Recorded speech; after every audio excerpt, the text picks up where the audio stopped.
So I'm filming on a camera today. Hopefully the quality is a little better. I just had a conversation with the curate. Now last time we hit upon the integral question to the discernment process of who are you? This time I'd say the overarching thing that I've taken away from the meeting is, am I the vine? A big theme of our conversation was in response to what I talked about with my rector last time, linked to the blog post below, which is articulating my faith, or talking about myself in a way that makes my faith evident. And I started with an analogy. Jesus talks about they should be known by the fruit, right? So I concentrate on the fruit, on the things that I've been doing, and I forget to look down. And I often talk about my faith as the bedrock on which everything else springs. And I don't look down, I don't look at the bedrock, and I don't reference the bedrock when I'm talking about the things on top of it. The way that I articulate myself makes the rock and the vine on which the fruit is invisible. The curate picked up on this analogy and took it further to say, well, then the priest is the vine. And the question is, are you the vine? Am I the vine? And I think that's what I'm going to take away. I did also have a little bit of a floating to him about my frustration in the process, which was really nice. He was very sweet about it. He's a very approachable man. That was the crux of it.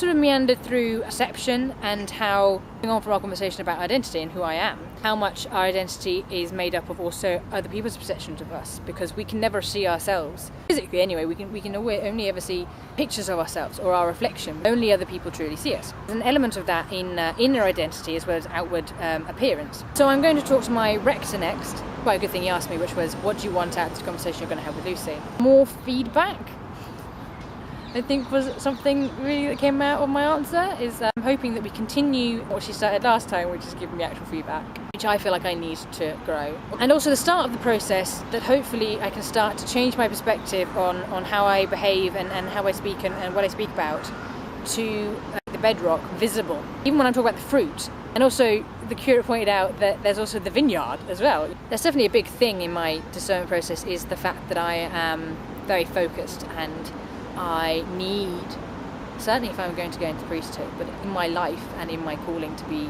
in the light of God and to reflect the image of God, I need to see the big picture, and I also need to reflect that bigger picture. If I'm going to represent Christ or God or whatever, I need to be more obvious. I need to find a way of articulating to other people so they can see in me the vineyard and the vine and the bedrock as well as the fruit. So, next conversation with the rector, I'll see you on the other side.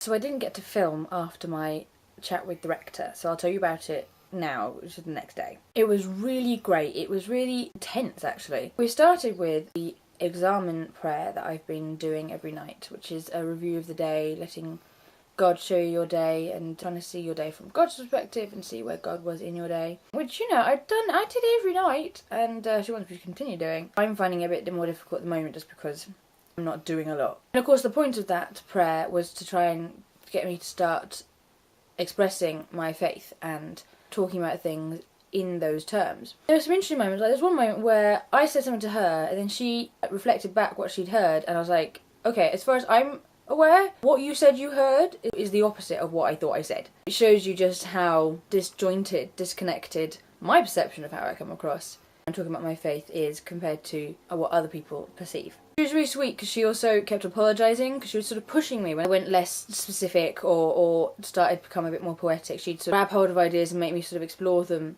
rather than going past them, and she kept apologising for it, and I was like, no, this is exactly what I need you to push me. Because I'm obviously not aware of what I'm doing wrong, so that's a helpful thing to have a moment of her going, no, take that and go in that direction with it. I'm like, oh, I see, right, so you're not understanding what I'm saying unless I sort of say it like that. I also talked about the rhythm of prayer, and firstly the reason that she's trying to get me to change my perspective on how I describe things is to be able to show the people I talk to as part of the discernment process that part of my faith, because they don't have 5 years to get to know me. Because she was very sweet and kept on reiterating that she knew that it was there, but wasn't coming across. And obviously when I meet someone for the first time and I only meet them a few times, like the area director of ordinands or the examining chaplains or the assessors at the back, it needs to come across in the short amount of time that I've got with them. Beyond that, the reason they need to be able to see it is so they can be sure I meet up to the criteria, and the reason it's in the criteria is it's a very real risk that new ministers lose, not their faith, but this is the thing. I tried to understand what she was saying, and it was, I did reflect back to her that it was very hard for me to see this risk that she kept on talking about of spiritual burnout. And the other thing I'll tell you about is, but I was talking about how I've noticed a difference since I've started trying to pray more, even though I've been less than successful in finding a routine. Just that act of praying some more, if infrequently or irregularly, has meant I feel more aware of God in my life, which is half of the point of the examen prayer. And so, it was reflecting on, in the last couple of weeks of doing the examen prayer, muscle, it's like a muscle. Doing specifically put aside time working on the muscle means that when you're using it in real life, there's an improvement. And she was like, yeah, essentially, what I'm trying to do with this examen prayer is send you to the gym and to work that muscle. And like you say, there's then an improvement in your life and you can walk faster or longer or whatever. In the same way, your spirituality grows. But you have to keep going back to the gym. She also set me the challenge of carrying on the examen prayer at the end of the day, but maybe at the beginning of the day or whenever I can, doing a Lectio Divina. I can't remember what it's called. Something in Latin. Which I have had experience of, which is a prayerful reading of the Gospel. And the way she sort of connected it with the analogy was, this is another machine in the gym to try and see what suits you and what best works that muscle.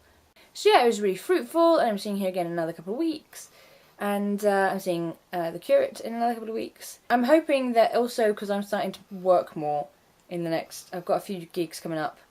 Like today, I'm going out working. One of the things that came out of the examen prayer was that I think I connect more with God when I connect more with people. I haven't been getting out a lot when I haven't been working. So hopefully this is all good and progress is being made. And yeah, I'm feeling really positive.